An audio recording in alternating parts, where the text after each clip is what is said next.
नमस्कार सी उत्तर प्रदेश उत्तराखंड देख रहे हैं आप। मैं हूं कुंदन जमैर। 10 के दम में सबसे पहले बात स्वामी अवि मुक्तेश्वरानंद की। दरअसल शंकराचार्य स्वामी अवि मुक्तेश्वरानंद से जुड़े मामले में सियासत और कानूनी हलचल तेज हो गई है। नाबालिग के यौन उत्पीड़न के आरोप में उनके खिलाफ पॉक्सो एक्ट के तहत केस दर्ज होने के बाद उन्होंने अग्रिम जमानत के लिए इलाहाबाद हाईकोर्ट में याचिका दाखिल की है, जिस पर कल सुनवाई होगी। अवि मुक्तेश्वरानंद की अर्जी पर कल सुनवाई होने की उम्मीद है। अग्रिम जमानत याचिका उन्होंने लगाई है, उनके शिष्य मुकुंदानंद ने भी लगाई है। बच्चों के यौन शोषण का गंभीर आरोप लगाया गया है। प्रयागराज के चूसी थाने में पॉक्सो एक्ट के तहत उनके खिलाफ और उनके शिष्य मुकुंदानंद के खिलाफ एफआईआर दर्ज हुई थी। अवि मुक्तेश्वरानंद ने अग्रिम जमानत की याचिका इलाहाबाद हाईकोर्ट में लगाई और कल उम्मीद की जा रही है कि इस पर सुनवाई होगी। याचिका में खुद को निर्दोष बता रहे हैं शंकराचार्य और उनके शिष्य मुकुंदानंद। गुफरान हमारे सहयोगी इस खबर पर बातचीत करने के लिए प्रयागराज जुड़ रहे हैं। गुफरान, क्या कल सुनवाई होगी, ये उम्मीद की जा रही है? बिल्कुल, देखिए स्वामी अवि मुक्तेश्वरानंद और मुकुंदानंद की जो अग्रिम जमानत याचिका है उस पर कल की जो सुनवाई है वो हाईकोर्ट ने तय की है। 72 नंबर कोर्ट में इस पूरे मामले की जो सुनवाई है वो की जानी है। पूरे प्रकरण की अगर बात करें तो ये प्रयागराज के जूसी थाने से जुड़ा है, जिसमें पॉक्सो की बीएनएस की जो 7 अलग अलग धाराएं हैं उनके तहत ये मामला जो है स्वामी अवि मुक्तेश्वरानंद और उनके शिष्य मुकुंदानंद 2-3 अज्ञात के खिलाफ दर्ज हुआ है। कोर्ट जो स्पेशल पास्को है उसने ये मुकदमा दर्ज करने का जो आदेश है वो पारित किया है, जिसमें आशुतोष ब्रह्मचारी ने ये शिकायत दर्ज कराई थी कि यौन शोषण जो है बच्चों का किया जाता है, खास करके नाबालिग बच्चों का जो है जिक्र किया गया था और बच्चों के बयान के आधार पर ही ये जो मुकदमा है, जो एफआईआर है, वो अवि मुक्तेश्वरानंद उनके शिष्य पर दर्ज हुई थी। और अब इस पूरे मामले में अग्रिम जमानत के लिए स्वामी अवि मुक्तेश्वरानंद मुकुंदानंद जो है वो हाईकोर्ट पहुंचे। उन्होंने कहा कि जो आरोप है वो मिथ्य है, फर्जी है, बेबुनियाद है, आधारहीन है। इस लिहाज से उनको इस मामले में अग्रिम जमानत दी जाए और जांच में वो पूरी तरीके से सहयोग के लिए तैयार है। ये बातें याचिका में कही गई हैं। अब देखना होगा कि कल इस पूरे मामले में हाईकोर्ट जब सुनवाई शुरू करता है तो क्या कुछ आदेश पारित करता है, क्योंकि ये जो पूरा मामला है 18 जनवरी से शुरू हुआ था। जो अवि मुक्तेश्वरानंद से जुड़ा विवाद वो अभी भी उत्तर प्रदेश नहीं बल्कि देश में कहें तो चर्चा का विषय बना हुआ है और सबकी नजरें इस बात पर है कि कल जब हाईकोर्ट इस पूरे मामले में सुनवाई करेगा तो क्या कुछ आदेश पारित करता है। गुफरान, कुल मिलाकर के देखें तो जो आरोप लगाने वाला व्यक्ति है उसके कैरेक्टर पर भी बहुत गंभीर सवाल उठ रहे हैं, उसके आपराधिक इतिहास के बारे में सवाल उठ रहे हैं, आशुतोष ब्रह्मचारी को लेकर के सवाल उठ रहे हैं। लेकिन इन सब के बीच कल स्वामी अवि मुक्तेश्वरानंद भी सामने आए। उन्होंने कहा कि भाई 2 बच्चों के आधार पर जो आरोप लगाया जा रहा है वो तो आशुतोष ब्रह्मचारी के साथ ही देखे जाते हैं, उनके कहने पर यहां वहां जाते हैं। तो आरोप की जो इंटेंसिटी है वो तो बहुत खास है और बहुत गंभीर मामला है। लेकिन क्या ये तमाम दलीलें भी कल हाईकोर्ट में रखी जाएगी अग्रिम जमानत के लिए? बिल्कुल, देखिए ये निश्चित तौर पर ये तमाम बातें कोर्ट के सामने आएंगी, क्योंकि एक सबसे बड़ी बात यह है कि जो आशुतोष ब्रह्मचारी कह रहे हैं कि ये बच्चे अवि मुक्तेश्वरानंद के शिविर में रहते थे, उनके साथ कुकर्म हो रहा था, दुष्कर्म हो रहा था और वो आशुतोष ब्रह्मचारी से शिकायत करते हैं, अपने परिजनों से नहीं करते। ये बहुत बड़ी बात है अपने आप में। आप समझिए कि जो बच्चा अपने परिजन, अपने गार्जियन को न बताए और सीधे आशुतोष ब्रह्मचारी, जिससे पूर्व में उसका कोई रिश्ता न रहा हो, 2 दिन ही जो घटनाक्रम होता है 18 जनवरी का मौनी अमावस्या का विवाद, उसके 2 दिन बाद ये बच्चे उनके पास पहुंच जाते हैं और इस तरीके के एलिगेशन में सुरक्षा की मांग करते हैं। ये तमाम चीजें जो है कई साजिशों की तरफ भी इशारा कर रहे हैं। हालांकि सुनवाई कोर्ट में जब शुरू होगी तब ये तमाम पक्ष जो है दलीलें कोर्ट के सामने भी आएंगी। तब देखना होगा कि कोर्ट इस पूरे मामले को लेकर के क्या कुछ रुख अख्तियार करता है। शुरू से ये अवि मुक्तेश्वरानंद का कहना है कि इन बच्चों का उनसे कोई वास्ता नहीं है, उनके यहाँ कभी पढ़े नहीं है, ना ही उनसे कभी इनकी मुलाकात हुई है। उनके तमाम जो रजिस्टर वाले दस्तावेज हैं उन जगहों पर भी इन बच्चों का कोई जिक्र नहीं है। ये जो दावे हैं ये अवि मुक्तेश्वरानंद की तरफ से किए गए हैं। लेकिन दूसरा जो बिल्कुल गुफरान, इस पूरे मामले पर नजर बनाए रखने की जरूरत है। कल मामले की सुनवाई होगी। मोहम्मद गुफरान हमारे सहयोगी जानकारी दे रहे हैं। शुक्रिया गुफरान, इस खबर पर जानकारी देने के लिए आपका। और इन सब के बीच आरोपों की फहरिस्त लंबी होती जा रही है। कुछ और लोग भी आरोप लगाने वाले सामने आ रहे हैं। अभी मुक्तेश्वरानंद को लेकर के बड़ा खुलासा लेखिका भूमिका द्विवेदी कर रही हैं। आलिशान महल में रहते हैं अभी मुक्तेश्वरानंद। आश्रम में स्विमिंग पूल जैसी लग्जरी सुविधा है। गर्लफ्रेंड की इजाजत के बिना पत्ता पे नहीं हिलता, यहां तक उन्होंने आरोप लगाए। लेखिका भूमिका द्विवेदी ने अभी मुक्तेश्वरानंद को लेकर के बड़ी बात कही। हालांकि उन्होंने ये भी कहा है कि खुद कभी स्वामी अभी मुक्तेश्वरानंद से नहीं मिली हैं। हालांकि इन आरोपों को लेकर के कल भी शंकराचार्य स्वामी अभी मुक्तेश्वरानंद ने स्विमिंग पूल को लेकर के जानकारी दी है कि पहले जो शंकराचार्य थे उनके लिए ये बनाया गया था, लेकिन अब स्विमिंग पूल वहां पर फंक्शनल नहीं है। यौन शोषण के आरोप में घिरे स्वामी अभी मुक्तेश्वरानंद के और कितने राज हैं, आज उनका खुलासा करेंगी एक लेखिका जो कि 1 महीने से ज़्यादा उनके आश्रम में रह चुकी हैं, कई किताबें लिख चुकी भूमिका द्विवेदी इस वक्त हमारे साथ हैं। उनसे बात करते हैं। भूमिका जी, अभी मुक्तेश्वरानंद का घर क्या वाकई शीश महल है? आप वहाँ रहे, क्या एक स्वामी का, एक साधु संत का जैसा आश्रम होता है वैसा ही वो है, या फिर दिखाने के लिए कुछ है और असल में कुछ है? क्या वाकई शीश महल की तरह?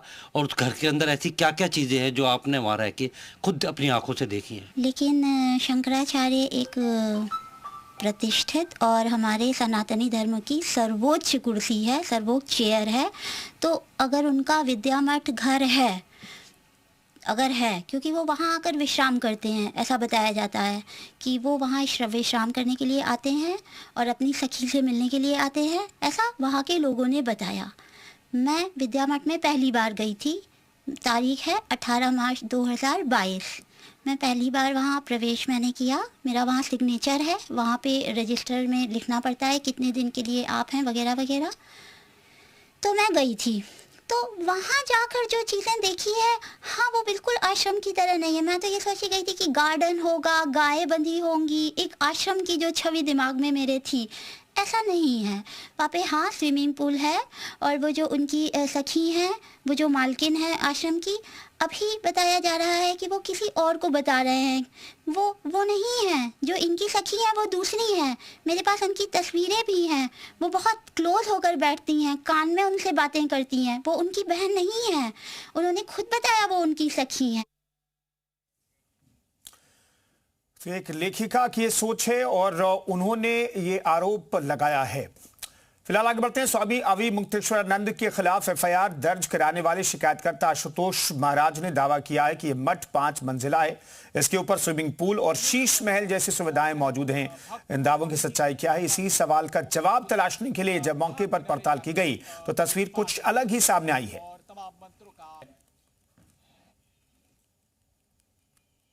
ज्योतिष पीठ के शंकराचार्य स्वामी अभी मुक्तेश्वरानंद सरस्वती को लेकर कई तरह के लोगों ने सवाल खड़े किए। पहला सवाल लोगों ने उनके स्नान करने को लेकर किया। उसके बाद आरोपों का सिलसिला लगातार जारी रहा और आशुतोष ब्रह्मचारी नामक संत ने भी उन पर गंभीर आरोप लगाए। यौन उत्पीड़न केस में कोर्ट के आदेश पर मुकदमा दर्ज हो गया और अब मुसीबतें बढ़ती जा रही हैं। इसी बीच आशुतोष ब्रह्मचारी ने और गंभीर सवाल खड़े कर दिए कि श्री विद्या मठ में किसी तरह के शीश महल बने हैं और स्विमिंग पूल बना हुआ है। इस वक्त हम श्री विद्या मठ में मौजूद हैं और यहाँ पर शीश महल की हकीकत दिखाते हैं। शीश महल क्या है वो दरअसल यहाँ पर दिखाई दे रहा है। ये शीशे का बना हुआ एक गैलरी है जो मठ के बिल्कुल भीतर बना हुआ है और लोगों के बैठने का इंतज़ाम, यहाँ पर पुस्तकें रखने का इंतज़ाम, और जो बटुक आते हैं वो यहाँ पर अपनी रजिस्ट्री कराते हैं। और इसी तरीके से यहाँ पर जो दैनिक दिनचर्या होती है आश्रम की वो चलती है। आश्रम के लोग बताते हैं कि जो शीश महल और स्विमिंग पूल का जिक्र होता है वो दरअसल एक ऐसी अफवाह है जिसको लेकर कहा जाता है कि स्वामी अभी मुक्तेश्वरानंद को बदनाम करने की साजिश है। और इसी वजह से लगातार इस बात को लेकर जैसे ही आशुतोष ब्रह्मचारी ने उठाया, वैसे ही जो आश्रम के लोग हैं वो भी जवाब देने के लिए लगातार सामने निकल कर आ रहे हैं। आश्रम के ही कुछ लोग हैं जो लगातार यहाँ पर रहते हैं, इन्होंने भी वो हकीकत देखी है और इनसे भी बातचीत करते हैं। आपका नाम जानना चाह रहे हैं? देवेंद्र पांडे। देवेंद्र जी, स्विमिंग पूल की बात हो रही है कि आश्रम जैसी जगह पे, मठ जैसी जगह पे स्विमिंग पूल का क्या काम है, और इसको लेकर सवाल खड़ा किया जा रहा है। इसका जब प्रश्न खत्म हो जाएगा उसके बाद ये कहेगा कि यहाँ जो है लेट्रिन क्यों बनी हुई है, टॉयलेट क्यों बना हुआ है, इसमें नहाने का नल क्यों बना हुआ है, ये कोई प्रश्न नहीं बनता जिस तरीके से ये प्रश्न कर रहा है। जो द्विपीठाधीश्वर शंकराचार्य जी थे उनको चलने में तकलीफ थी, उनके घुटने काम नहीं करते थे, शरीर स्थूल था, तो एक हौज टाइप का बनाया गया था जिसमें पानी भर के उनको पैर चलाने के लिए, कि उसमें वैसे वॉकिंग नहीं कर सकते तो उसमें बैठकर पैर का संचालन उनका होता रहे, और वो भी लीक हो गया था। यौन शोषण केस में फंसे अवि मुक्तेश्वरानंद पर फिर से आशुतोष ब्रह्मचारी ने आरोपों की बौछार की। आशुतोष ब्रह्मचारी ने अवि मुक्तेश्वरानंद पर विदेशों से फंडिंग के साथ साथ राजनीतिक दलों से भी फंडिंग लेने का आरोप लगाया है। वहीं शंकराचार्य ने आशुतोष ब्रह्मचारी पर पुलिस के साथ मिलकर जांच रिपोर्ट तैयार करने का आरोप लगाया है। उन्होंने कहा कि सही तस्वीरों को AI से बनाया हुआ बताया जा रहा है। उन्होंने आशुतोष के खिलाफ पुख्ता सबूत का दावा किया है।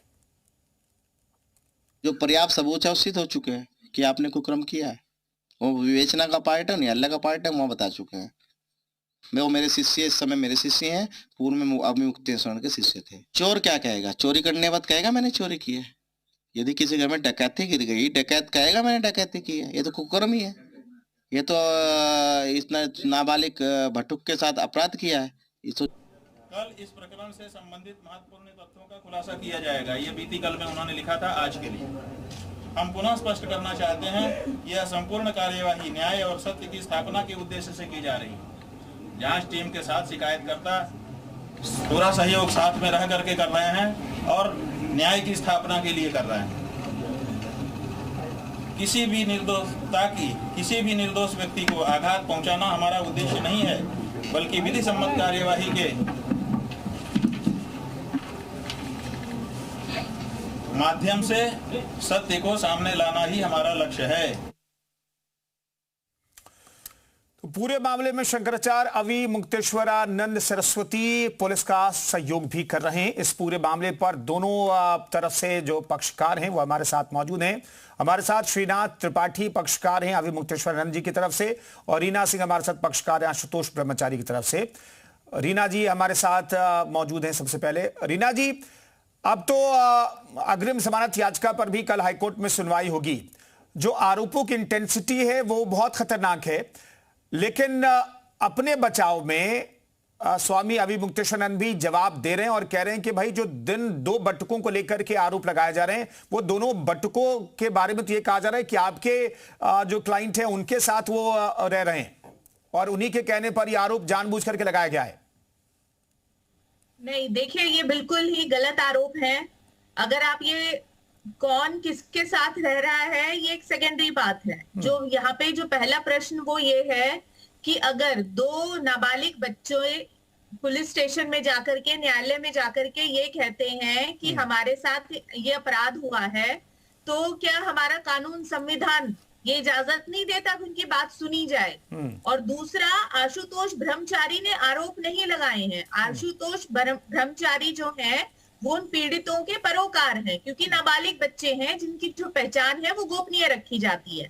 और दूसरा अब ये है कि डेली अब अवि मुक्तेश्वरानंद जी की तरफ से हर रोज सुबह शाम नई नई बातें निकल के आ रही हैं। कभी वो आशुतोष ब्रह्मचारी पे आरोप लगाते हैं। जब माघ मेले में घटना हो रही थी तो वो राज्य के मुख्यमंत्री को ये कह रहे थे कि वो हिंदू नहीं है, 20 दिन के अंदर हमें प्रमाण दीजिए। कभी वो कांग्रेस पे आरोप लगा रहे हैं, कभी वो समाजवादी पे आरोप लगा रहे हैं। तो ये जो बेसिकली है कि जब उन्होंने कुछ किया ही नहीं है तो उन्हें किस बात का डर लग रहा है, तो आरोप क्यों लगा रहे हैं? और अब उन्होंने अग्रिम जमानत की याचिका दाखिल करी है।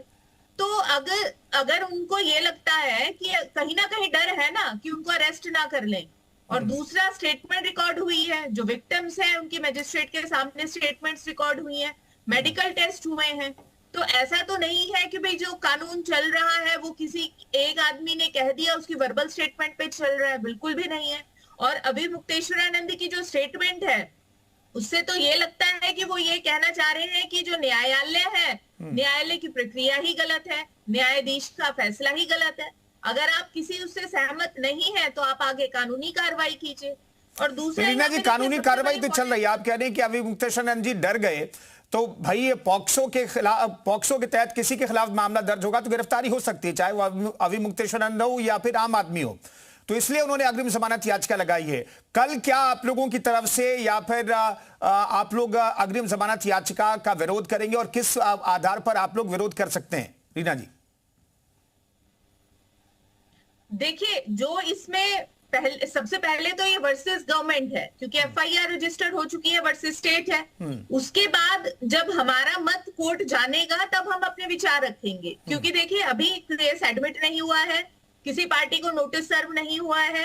हमें बीइंग अ इन्फॉर्मेंट नोटिस अगर जब दिए जाएंगे तो हम अपना विचार रखेंगे और बिल्कुल हम विरोध करेंगे। और हमसे पहले तो सरकार विरोध करेगी। एफआईआर दर्ज हुई है, स्टेटमेंट रिकॉर्ड है, मेडिकल पुष्टियां हैं, मेडिकल रिपोर्ट्स हैं, तो सब चीज है। और दूसरा, यहाँ पे देखिए सबसे बड़ी बात ये है कि बटुकों की प्रेजेंस थी।